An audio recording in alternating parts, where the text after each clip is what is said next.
Hello नमस्कार दोस्तों, स्वागत है आप सभी का आपके परिवार बदायूं स्टडी हब पर। तो हम यूपी बोर्ड एग्जाम 2024 को टारगेट करते हुए चल रहे हैं, जिसमें कि आज हम पढ़ेंगे क्लास 12 इंग्लिश, जिसका कि पेपर आपका 2 मार्च को होना है। ठीक है, तो ये बहुत ही इंपॉर्टेंट टॉपिक है। आज हम इसका खल्लास से यानी बिल्कुल पोस्टमार्टम करने वाले हैं। बहुत ही अच्छे से आपको समझाएंगे, एक एक चीज़ आपको समझाएंगे बहुत ही अच्छे तरीके से। ठीक है, हिंदी में। ठीक है, देखिए आप इसे ले, अभी इसका स्क्रीनशॉट ले लो आप इसका। लेकिन हो सकता है आप इस एग्जाम में जाकर भूल जाएं। अगर यहाँ समझ कर जाएंगे तो वहाँ पर जाकर आप अच्छा करेंगे। अगर इसमें से एक लाइन भूल भी जाएंगे ना, अगर हिंदी में वहाँ जाकर याद कर ली ना आपने, तो वहाँ पर जाकर आपको याद आ जाएगी। ठीक है, तो मैं यहाँ पर हिंदी में भी समझाऊंगा और आपको इंग्लिश में भी। ठीक है, पूरा का पूरा, तो आप इसको बिल्कुल मिस ना करें। ठीक है, इससे पहले अगर वीडियो शुरू करने से पहले आप वीडियो चैनल पर नए चैनल सब्सक्राइब कर दें और अपने दोस्तों से शेयर कर दें, जिससे कि आपका दोस्त का भी भला हो सके। ठीक है, आपका तो होगा ही होगा, लेकिन उसके साथ आपका दोस्त का भी हो सके। ठीक है, क्योंकि भाई आपको दोस्त ज़्यादा प्यारे होंगे ना, मुझे भी ज़्यादा प्यारे हैं। ठीक है, तो आज हम पढ़े देख माई मदर एट 66। ये एक पोइट्री है। ठीक है, एक कविता है ये।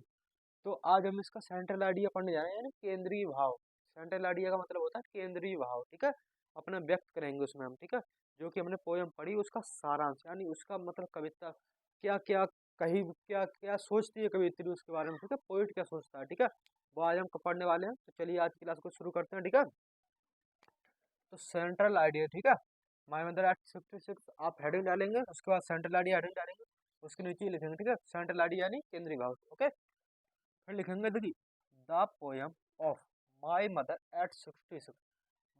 पोयम का नाम क्या है? My mother eight 66। ठीक है, इज कंपोज यानी ग्रहण की गई है बाई कमला दास, यानी कमला दास द्वारा, जो एक कवित्री हैं उनके द्वारा ये पोइट्री लिखी गई है, यानी कविता लिखी गई है। रचयिता हैं इसके। ठीक है, क्या है हिंदी में बोलूँ तो रचयिता कमला दास जो है माई मदर एट 66 कविता के क्या है, वो हैं तो रचयिता। ठीक है, हिंदी में बोले, और अगर उसमें बोले हम तो इंग्लिश में, तो उन्होंने इसे लिखी है। ठीक है, ओके, ठीक है। अब देखिए इतनी बात हमारी हो गई, अब मेन चीज होती है यहाँ से शुरू। ठीक है, अगर आप इतने पॉइंट लिख देंगे वहां पर एग्जाम में, तो एग्जामिनर को ये पता चल जाएगा कि हाँ बच्चे को पता है, बच्चे को आता है, उसने नाम भी लिख दिया पोएट्री का, और लेखक का भी यानी कवि का भी नाम लिख दिया। ठीक है, यानी पोइट का भी नाम लिख दिया। ठीक है, तो यहाँ से आप ये लिख देंगे। ठीक है, ओके। अब अगर ये चीज लाइन लिख देंगे तो आपको ऊपर से ही नंबर दे देगा वो। ठीक है, अब मेन चीज यहाँ से शुरू होती है इसमें। ठीक है, क्या लिखेंगे? The poem shows the fear of losing her mother। ठीक है, her mother of the poet's. ठीक है, the poem shows of the fear of losing her mother of the poetess। देखिए कहने का क्या मतलब है इसका, जो पोएट है, जो मतलब ये कविता को जो दर्शा रही है। देखिए द पोयम शोज का मतलब होता है कविता दर्शा रही है, कविता में दर्शाया गया है। द फियर ऑफ लॉसिंग खोने का डर, यानी फियर का मतलब डर, और लॉसिंग का मतलब खोने का, यानी खोने का डर। हर मदर अपनी माँ को, ऑफ द पोइटस यानी पोइटस के द्वारा इस कविता में अपनी माँ को खोने का डर बताया गया। ठीक है, डर बताया गया। ठीक है, तो इसमें क्या है कि इस पोयम दर्शा रही है, जो कवित्री हैं वो अपनी माँ के बारे में बहुत ही चिंतित हैं, सोच सोच कर कि ठीक है। अब क्यों चिंतित है सोच सोच कर, ये बात देखिए। अब क्यों चिंतित है सोच सोच कर? बिकॉज क्योंकि her mother is very old, क्योंकि हर मदर उनकी माँ इज वेरी ओल्ड, उनकी माँ है बहुत ही ज्यादा बूढ़ी। ठीक है, उनकी माँ क्या है, उनकी माँ बहुत ही ज्यादा बूढ़ी है। ठीक है, इसलिए वो चिंतित है। ठीक है, ये पोयम जो दर्शा रही है वो कवित्री द्वारा अपनी माँ को खोने का दर्शा रही है, यानी डर को दर्शा रही है अपनी माँ को खोने का, क्योंकि उनकी माँ बहुत ही ज्यादा बूढ़ी है। ओके, क्लियर ये बात? ओके, आई होप आपको ये चीज क्लियर हुई होगी। ठीक है, इतनी यहाँ तक बात हमारी क्लियर हो गई। ठीक है, यहाँ तक हमारी बात क्लियर हो गई। Because her mother is very old, क्योंकि उनकी माँ बहुत ही ज्यादा बूढ़ी है। ठीक है, अब मेन चीज अब ये चीज यहाँ शुरू होती है। It seems that she will die soon. It seems that she will die soon. उन्हें लगता है कि उनकी माँ जल्द ही मर जाएंगी, यानी उनकी माँ जल्द ही मर जाएंगी। ठीक है, इट सीम्स उन्हें लगता है कि उनकी माँ जल्द जल्दी ही मर जाएंगी, यानी उनकी माँ जल्दी ही मर जाएंगी, ठीक है। पोइट्री को ये लगता है, ठीक है, यानी पोइट्री कह रही है कि पोइट्री को, यानी सी का मतलब पोइट्री को लगता है कि उनकी माँ जल्दी ही मर जाएंगी, ठीक है। ओके, अब इतनी चीज यहाँ से क्लियर हो गई, ठीक है। सून तक हमारी चीज क्लियर हो गई, मैंने आपको बता भी दी, ठीक है। अब अगली लाइन क्या शुरू होती है यहाँ से, देखिए फुल स्टॉप है, ठीक है, फुल स्टॉप ये, और कहती है poetess gets scared of this, the poetess gets scared of this thought, ठीक है। पोइटस को डर है, पोइटस को अब इस विचार से डर सा लगने लगा, ठीक है। पोइटस विचार को डर से ही गई है इस विचार से, ठीक है, ठीक है। मतलब कवित्री जो है वो इस विचार को लेकर बहुत ही चिंतित है, ये समझिए आप, ठीक है। इस विचार को लेकर क्या है, बहुत ही चिंतित है, स्कैर्ड का मतलब चिंतित, चिंतित समझिए आप, ठीक है। इसका मतलब है क्या, देखिए यहाँ पर भी लिख देता हूँ मैं, चिंतित, चिंतित। पोइटस वो बहुत ही इस विचार को लेकर चिंतित है, क्योंकि उनकी माँ बहुत ही ज्यादा बूढ़ी है और उन्हें डर लग रहा है कि उनकी माँ कहीं मर ना जाए, ठीक है। इस यहाँ तक बात क्लियर हो गई हमारी, यहाँ तक, ठीक है। Poetess gets scared of this thought, ठीक है। उन्हें लगता है, उन्हें इस बात को लेकर वो बहुत ही ज्यादा चिंतित है, ठीक है, इस विचार को लेकर।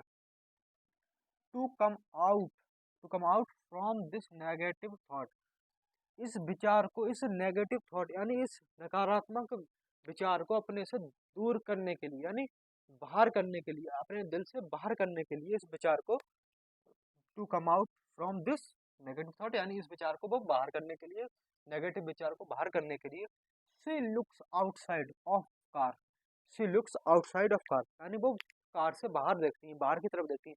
वो कार में ही तो बैठी हैं, आपने पढ़ा होगा पोयम, तो वो कार में बैठी हैं, कार में बैठते हुए जा रही हैं अपनी माँ के साथ, फिर अपनी माँ की झुर्रियाँदार वो देख रही हैं, गाल बॉल, ठीक है।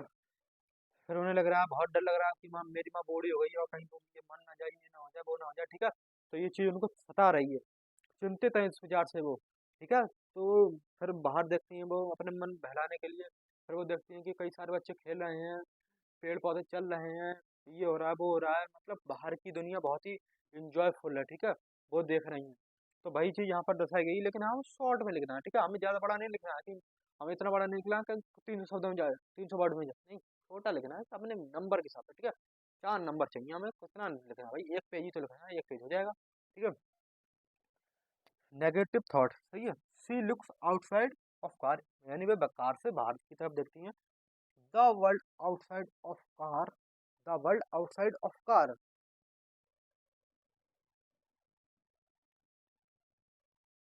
The world outside of car is full enjoy, is full enjoy, sorry, the world the world outside of car,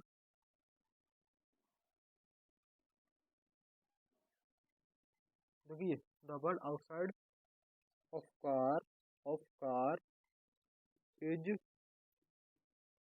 full joy, ठीक है, इतना देखिए आप, ठीक है। मैं मिस कर गया था यहाँ पर, ठीक है, आपको ये चीज जोड़ लेनी है, ठीक है। फिर क्या लिखना है, the world outside of car, यानी कार से बाहर की दुनिया, इज फुल ऑफ जॉय, यानी कार से बाहर की जो दुनिया है हमारा, वो बहुत ही ज्यादा इंजॉयपूर्ण है, यानी बहुत ही ज्यादा खुश है, ठीक है। उन्हें क्या लग रही है, बहुत ही ज्यादा खुश लग रही है, ठीक है। Okay, the world outside of car is full joy, ठीक है, क्लियर, ठीक है। अब यहाँ देखिए, but she become a very sad and she hide her feeling and said to her mother, see you soon अम्मा, सी यू सून अम्मा।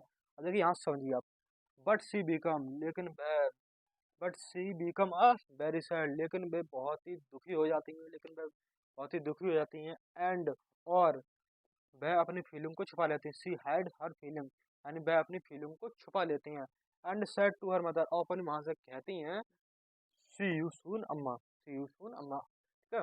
देखिए इनके कहने का मतलब क्या है, ठीक है। पोइटस जो है वो बहुत ही मतलब चिंतित हैं अपनी माँ को लेकर कि उनकी माँ बहुत ही बीमार रहती हैं, उनकी माँ बूढ़ी हो गई हैं, तो कहीं उनकी माँ मर ना जाए, ठीक है। तो इस वजह से वो बहुत ही चिंतित हैं, ठीक है, इस विचार को लेकर। फिर वो क्या करती हैं, फिर, ठीक है, फिर पोइटस गेट्स स्कैर्ड, लेकिन इस विचार को दूर करने के लिए वो बहुत ही चिंतित हैं। फिर वो अपनी कार से बाहर की तरफ देखती हैं, फिर वो बाहर देखती हैं कि बाहर की दुनिया तो बहुत ही जयपूर्ण है, ठीक है, पेड़ पौधे चल रहे हैं, बच्चे खेल रहे हैं, ठीक है, बाहर की दुनिया बहुत जयपूर्ण है। तो इसी बात को लेकर वो बहुत चिंतित, लेकिन अंत में वो क्या हो जाती हैं, बहुत दुखी हो जाती हैं और अपनी फीलिंग को छुपा लेती हैं, अपनी माँ तक शेयर नहीं करती, ठीक है। और अपनी फीलिंग को छुपा लेती हैं और कहती हैं अपनी माँ से, सी यू सून अम्मा, ठीक है, सी यू सून अम्मा। आई होप आपको ये चीज़ समझ में आई होगी, आप ज़रूर याद करके जाइएगा ऐसा, ठीक है। मैंने बहुत ही सरल भाषा में बताया आपको, और मैं भी आपसे सी यू सून बच्चों कहता हूँ, ठीक है, सी यू सून बच्चों। तो आप इसी चीज़ को याद कर लीजिएगा, ठीक है। बहुत ही सरल लिखवाया है, इतना सरल आपको यूट्यूब पर भी शायद नहीं मिलेगा कहीं, ठीक है। किताब में तो मिलेगा ही नहीं, लेकिन यूट्यूब पर भी नहीं मिलेगा, ठीक है। इतना सरल करके आपको लिखवाया है, ठीक है। और हमारे चैनल बताएं स्टडी को आप जरूर सब्सक्राइब कर लीजिएगा, ठीक है, जिससे कि आपके पास बहुत ही अच्छा अच्छा नॉलेजेबल कंटेंट पहुँचता रहे, ठीक है, क्योंकि हम बकवास तो करते नहीं, सब पढ़ाते हैं, ठीक है। तो क्लास 12th इंग्लिश का टॉपिक था ये, माई मदर एक्ट 66 एक पोयम है, ठीक है। उसका ये सेंट्रल आइडिया है, केंद्रीय भाव है हिंदी बोलूँ तो, ठीक है। तो वीडियो पसंद आए वीडियो लाइक करें, चैनल पर नए चैनल सब्सक्राइब करें, अपने दोस्तों से शेयर करें। 2 मार्च 2 मार्च पेपर 2 मार्च क्या इसका पेपर है, ठीक है। नमस्कार, धन्यवाद।